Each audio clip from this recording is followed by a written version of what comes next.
When your own family goes on camera to call you controlling, manipulative, and the architect of your husband's downfall, you know the drama has officially exited the group chat and gone public. Meghan Markle's half-brother, Thomas Markle Jr., has broken the royal silence, and it's not just tea, it's the whole kettle boiling over. From claims that Meghan has ruined Prince Harry to accusations of cutting off her entire family and chasing the ghost of Princess Diana, Thomas Jr. is holding nothing back. And it's not just him. Meghan's father, Thomas Markle Sr., is also speaking out with visible heartbreak over a daughter who, in his words, has erased him from her life. If you stood still watching, you clearly have thoughts. Drop sitpane below and hit subscribe for more no BS breakdowns.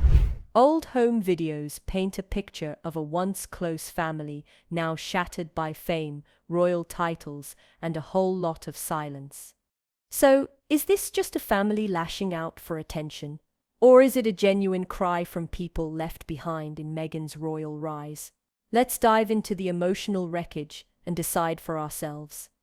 Let's start with the headline grabber, Thomas Markle Jr., claiming that Meghan has ruined Prince Harry. According to him, the man once known as the fun, grounded, rebellious royal has now been reduced to a hollow version of himself. And the reason? Meghan, Thomas paints her as the puppet master, claiming she stripped Harry of his confidence, isolated him from his family, and turned him into a shadow of the man he used to be. And you know what? As harsh as that sounds, this is exactly the kind of criticism Meghan and Harry have been facing for years, from tabloids, royal insiders, and now blood relatives. Except this time it's personal. Thomas Jr. isn't quoting headlines, he's speaking from inside the family. He says Meghan's entire public image is a performance, that the compassion and activism are just window dressing for a woman who's jealous, power-hungry, and determined to remake herself as the next Princess Diana. And if she has to bulldoze her own family and rewrite her past to do it, so be it. Now here's where things get really layered. Thomas Jr. claims that Meghan is obsessed with being the next Princess Diana. Not in a respectful tribute kind of way, but in a single white female let me wear your legacy like a costume kind of way. According to him, Meghan has a fixation on being seen as a tragic, misunderstood princess, someone wronged by the institution, adored by the people, and ultimately martyred by the spotlight. Sound familiar? And then there's Kate, or, as we now call her, Catherine, Princess of Wales. Thomas alleges that Meghan's jealousy of Kate runs deep, that Meghan couldn't stand being compared to her, especially as Kate was welcomed, celebrated, and, let's be honest, seemed to adapt to royal life with way less friction. It's a classic rivalry story, except this one ends in a total relationship collapse and a full-blown royal exit. But if you want to see the emotional heart of this story, you have to look at Thomas Markle Sr. His segment of the interview isn't loud or sensational, it's quiet, and that's what makes it hit harder. He talks about missing Meghan, missing his granddaughter, feeling like a ghost in their lives. He admits he wasn't a perfect dad, who is, but he pleads for forgiveness, for one phone call, for any sign that she still cares. He describes watching Meghan on TV, knowing she's just a plane ride away, and yet feeling like she's on another planet entirely. There's a moment where he says, "I just want to hold my granddaughter before I die." And it's brutal. This isn't about tabloids. This isn't about status. This is a dad who helped raise his daughter, helped pay her way through school, and is now completely cut off with no explanation, no closure, and no contact. And sure, we don't know everything that went on behind closed doors, but the pain in his voice, that's real. What Thomas Jr. finds especially painful is how thoroughly Meghan has deleted her family from her public narrative. In her interviews, her Netflix specials, and even her memoir contributions, her past is carefully curated. Her mother is included. Everyone else, gone. It's like they never existed. To her father, brother, and sister, that erasure feels deliberate, like they're being written out of history to make room for a shinier, cleaner, trauma-filled origin story. One where Meghan rises from the ashes of a broken home, but only the pieces that suit the story are kept.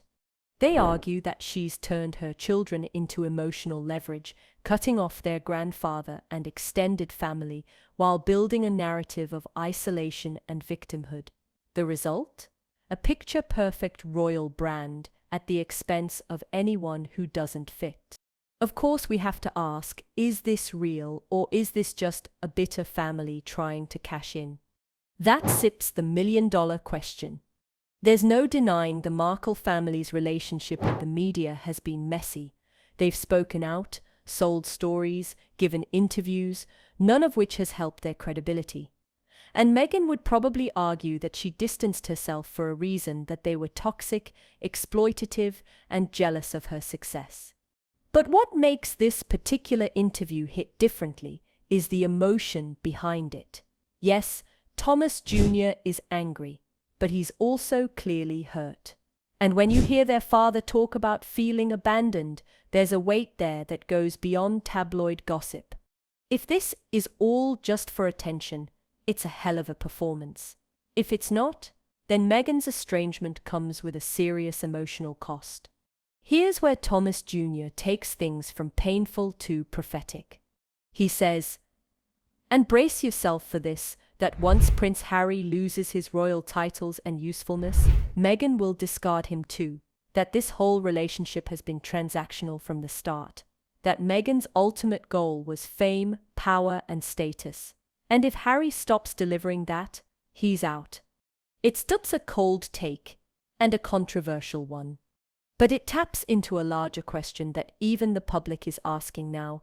Has Harry sacrificed everything, his family, his identity, his royal role, for a relationship that might not be as ride or die as it seems? And if that's even partially true, where does he go from here? Despite the accusations, the heartbreak, the media chaos, there's still one thread holding this whole thing together: hope. Both Thomas Sr. and Thomas Jr. say they want peace. They want reconciliation. They're angry, yes, but not because they hate Meghan, because they miss her. They miss the version of her that laughed in home videos, that called her dad on Sundays, that didn't need a camera crew to have a conversation. They say the door is open, but it might not stay that way forever. And that's the tragic irony of it all. While the headlines focus on feuds and fallout, this is really a story about family pain, about people who feel left behind in a story they used to be part of. So what do we make of all this? Is Meghan justified in cutting ties with her family? Were the boundaries necessary to protect her own peace? Or is this the cold reality of someone who climbed the ladder, burned the bridges, and never looked back? Whatever the truth is, one thing is clear: the Markle family isn't done talking. And as long as the silence from Meghan continues, their side of the story will only grow louder. Let's talk about the strategy. Because make no mistake, there is one. Meghan Markle's approach to fame post-royalty hasn't just been reactive, it's been carefully orchestrated. Every interview, every public appearance, every branded podcast moment is polished, poised, and purposeful. And part of that strategy, according to her estranged family, involves complete information control. She doesn't just avoid her father and siblings, she erases them from the narrative. The story we're given, over and over, is of a self-made woman rising out of dysfunction. That's powerful, until the people from that supposed dysfunction start talking back. Thomas Jr. and Thomas Sr. aren't just airing dirty laundry, they're crashing a story that Meghan has tried to curate with surgical precision. And that might explain why their voices sting so much. Not just because of what they're saying, but because it interrupts the royal brand narrative Meghan's been working overtime to maintain. This is no longer about who's right or wrong. It's about who gets to write the version of events the world sees. And Meghan clearly has made the choice to lock her past outside the gates. Perhaps the most heartbreaking element of this drama? The kids. Thomas Sr. has never met his granddaughter. Think about that for a second. Your daughter marries a prince. She has children. And you're not even allowed to see them, let alone hold them, speak to them, or be part of their lives. No baby photos, no birthday cards, no FaceTimes. Now it's easy to say, well, that's Meghan's choice. And yes, parents are allowed to set boundaries. But at what point does a boundary become a barricade? Thomas Sr. openly wonders whether his granddaughter even knows he exists. And the implication is devastating that Meghan has cut ties so completely the next generation of Markles may never know the people they came from. Not because of violence, not because of criminality, but because of fame, because of pride, because of a grudge. Whether you support Meghan or not, this is the part of the story where things start to feel less like drama and more like tragedy. Let's zoom out for a second. In Hollywood, there's a beloved character archetype, the survivor, the woman who came from nothing, overcame everything, and emerged stronger, wiser, and ready to tell her story. Meghan fits that mold perfectly on paper. But the problem with that narrative is that it often requires a villain, someone who didn't believe in her, someone who held her back, someone who failed her as a parent or betrayed her as a sibling. And according to Thomas Jr., that's what they all became. Props in the trauma backstory. Obsolete characters removed to make room for the solo arc. And when they didn't exit quietly, they were branded toxic, jealous, or irrelevant. It's a cynical take, sure, but it also raises a fair question. Can anyone survive that narrative if they aren't the one writing it? Here's where the contradictions pile up. Meghan, the advocate for compassion and inclusion, has shown zero public compassion toward her own father.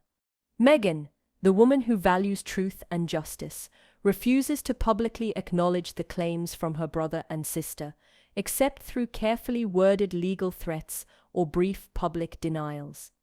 Meghan, who left the royal family because of how poorly they treated her and her mental health, seems to be doing the exact same thing to the family she left behind, cutting ties, silencing critics, and controlling the narrative. And that contradiction doesn't go unnoticed. Even fans who admire her grace and resilience sometimes struggle to square it with the sheer iciness of her family relationships. It's not about who's telling the truth, it's about whether the public sees the whole truth or just the parts curated for a cover story. So what happens next?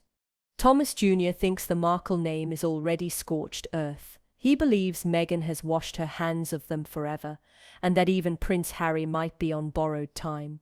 It's a bleak prediction, but not unfounded. Think about it.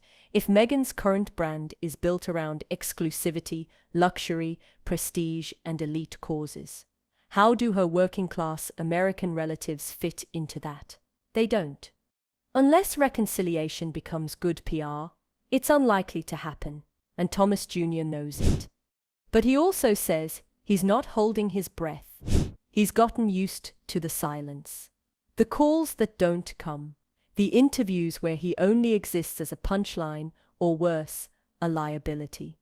His tone isn't bitter, it's numb, like someone who knows the door's been closed for a long time and might never open again.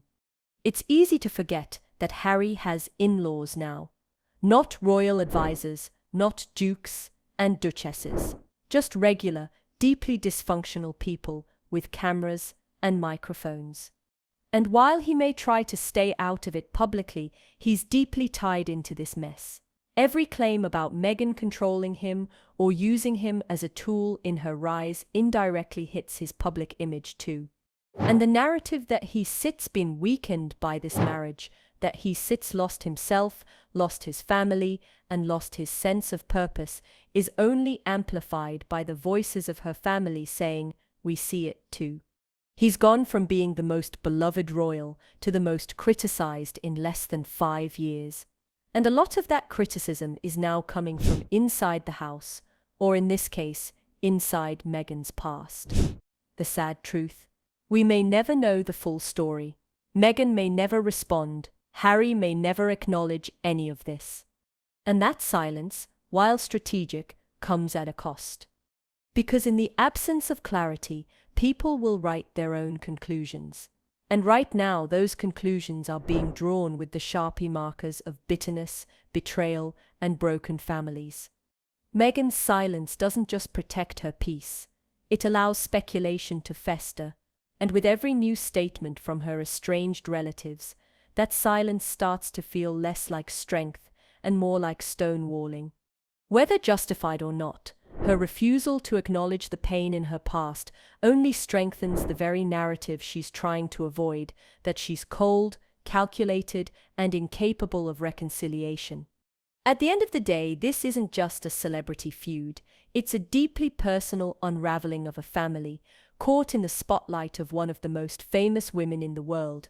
And while the headlines love the drama, the truth is much sadder. A daughter who won't speak to her father, siblings reduced to sound bites, and two innocent children growing up surrounded by conflict they didn't create.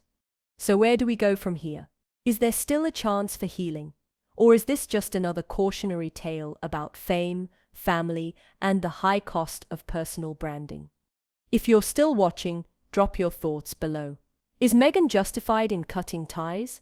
Or is this emotional collateral damage in the making of a modern royal icon? The Markle saga isn't just another tabloid circus. It's a reflection of what happens when personal history collides with public ambition. When a family dynamic already fragile behind closed doors gets amplified through billion-dollar media contracts, paparazzi flashbulbs, and global expectations.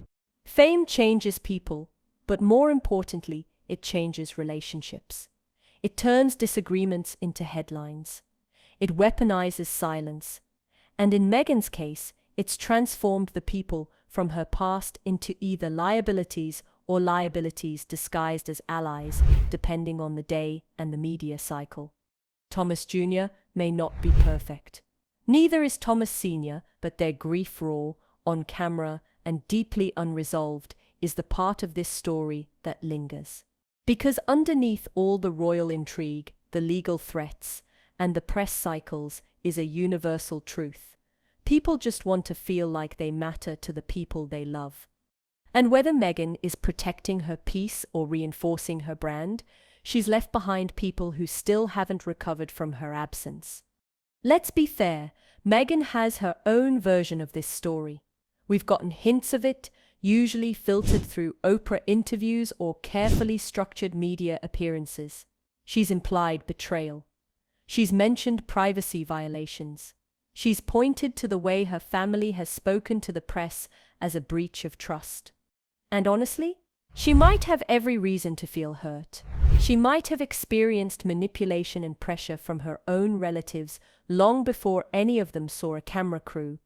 But here's the thing about high-stakes storytelling. Silence doesn't create empathy, it creates space. And that space gets filled with speculation, commentary, and accusations. The longer Meghan avoids addressing her family directly, even in a measured, compassionate way, the harder it becomes to win back the benefit of the doubt. Not because people want drama, but because people want humanity. They want to see that, beyond the branding, there's a person who hasn't let fame wall her off entirely. If she ever does decide to speak openly about the family rift, it might be her most powerful moment yet. But until then, the only voices in the room are the ones she left behind. Here's a twist. People aren't just turning against Meghan, they're turning off the whole conversation.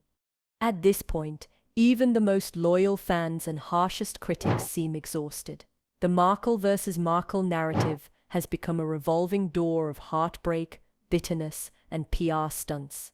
Every time a new interview drops or a new relative goes public, the collective reaction is less, "Wow, that sip's shocking," and more, "Oh, again." This isn't just about scandal fatigue, it's about emotional burnout. Viewers have seen the same stories play out too many times. The estranged dad begging for contact, the angry brother issuing warnings, the royal wife staying silent. If anything, Meghan's silence isn't protecting her anymore, it's becoming part of the spectacle, a deliberate act of narrative omission that adds fuel to the very fire she claims to escape. Let's be real, part of Meghan's public image is built on strength, self-protection, and personal boundaries. That's not a bad thing. In fact, it's something a lot of women identify with. But boundaries don't mean total erasure. You can cut off toxic behavior without deleting your history. You can heal while still acknowledging where you came from. And right now, Meghan's brand is teetering on the edge of something dangerous, using estrangement as a marketing tool. Every time her family speaks and she stays silent, the contrast grows sharper. The brand gets shinier, but the humanity fades. It's not too late to shift that. A single, thoughtful gesture, a phone call, a meeting, a private reconciliation would say more than any Netflix doc ever could. It wouldn't be weakness, it would be strength of the rarest kind. Humility. This isn't just about royal drama or dysfunctional family tree branches, this is about legacy. Because one day, Archie and Lilibet will grow up. They still Google their family. They still see the videos, the headlines, the tears, the bitterness. They still ask questions, and they deserve better answers than, "It was complicated." They deserve a version of the story that includes everyone, even the messy parts, even the ones who got left behind in the rise to royalty. Meghan's legacy is still being written. But if it ends in silence and estrangement, it won't matter how many speeches she gives or causes she champions. The story people will remember, the one that sticks, is the one about a family that shattered in pursuit of a brand. And that would be the real tragedy. If you're still watching, drop your take below. Estrangement or self-preservation?